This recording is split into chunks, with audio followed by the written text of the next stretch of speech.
How do you provoke a power surge? Number one,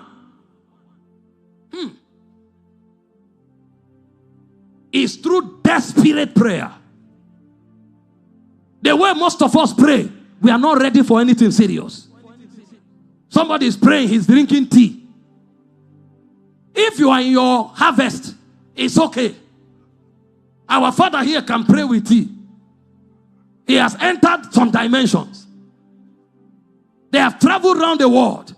They have won millions of souls. They have seen the faithfulness of God. You, that nobody in your lineage has risen.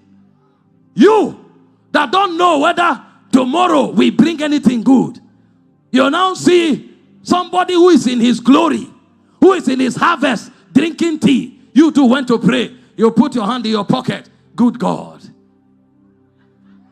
I know you love me. It's our time to shine. You are a joker, sir. See the advice here. Here the advice Isaac gave Esau. Genesis 27 verse 40. He said, when you become restless, you will break the yoke off your shoulders. You want to see a power surge? You must enter the breaker realm of prayer. It's not a prayer. See the way Elijah prayed. He said the effectual, fervent prayer of a righteous man availeth much. He maketh tremendous power available. If you want to see tremendous power, the prayer must be effectual, fervent. You know what fervent is? Heart touching. These are the kind of prayers you pray that you feel pains on your chest because you are lowering. If God does not show up, then you are at the end of your journey. Some of us pray as if we have seen the answer. Some of us pray as if we have entered our harvest. You are still planting and you are comparing yourself with somebody in his harvest. When you become restless, I checked my lineage. In my family, I was the first to speak in tongues. Can I afford to pocket my hands and pray? I checked my lineage. Almost everything I'm doing now, I'm the first. So if you can't break, you can't go forward, sir. He said, rise thee up. Take up thy journey. Go beyond the river Arnon. Behold, I have given unto you Sihon, the king of the Amorites, king of Heshbon. He said, begin to contend with him in battle. Deuteronomy 2:24. If you don't contend, you can't possess. Power breaks upon those who have heartfelt prayer. We are too casual. You are 35, you are not yet married. You are 40, you don't have a job. You don't know where your destiny is. And they say pray. You lie down on your bed. When you want to sleep, you say, God have mercy, and you sleep. The mercy will preserve you. You will be alive, you will not die. But I tell you, if you don't become restless. There was a time in my life, sir. Every month, I fasted for 21 days. I rest for 9 days. I start again. I did that on the 6th month, sir. I laid down praying. The wall of my room opened. A being came out naked. A woman with the head of a man. With a red apron on the neck. I tried to rise up. I was paralyzed. That was when I knew the principality that controlled Benue. That was when I knew why 80% of people in Benue are civil servants. Go to Benue. If you are productive, then you are a farmer.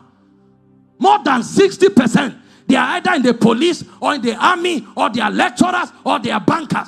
And you know what a civil servant is? A civilized servant. That means they dictate to you what you earn. They dictate to you how high you can go. If they don't call you a director, you can't be a director. Is that the life that can command a generation? Now remain there. If that's where God says you should be. But if God is not telling you to be there, raise capital or build yourself and find your destiny. That's why after 35 years, the biggest achievement is one bungalow. When there are generations to take.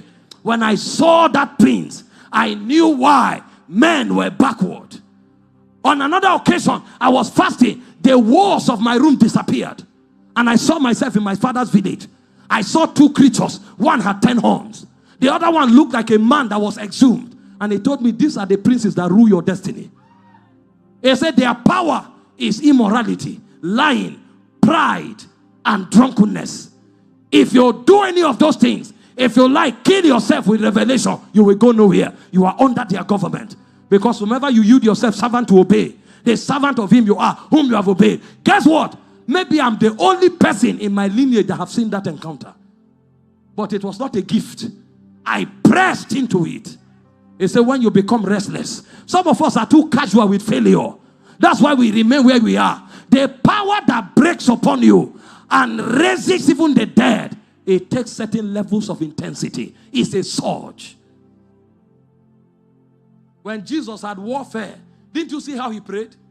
The Bible said the sweat that came out of him were like clots of blood. That's Jesus. You throw, cross your leg. Hey God, I love you. Lord, whatever you, no power like you. You are joking. You are joking. You don't know how the realm work.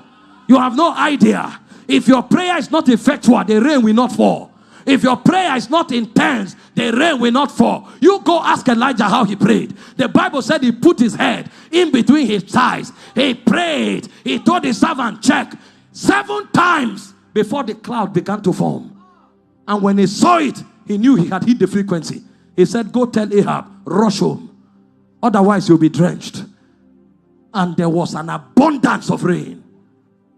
You don't have dangerous, dogged, passionate, desperate praying. You will never see power surge. All you will enjoy will be called mercy drops. It can move you, it can sustain you. But for you to break forth, to become a blessing in your generation, certain levels of desperation is required. Whether in light or in darkness. Go and read your Bible. Find one casual man that walk with God. Find one. When you check the life of Abraham, his path was littered with altars. Genesis 12:6, Genesis 12:7, Genesis 13:18. Everywhere was altars. You wake up overnight, you think you will sleep on your bed and enter destiny. That bed will become a grave.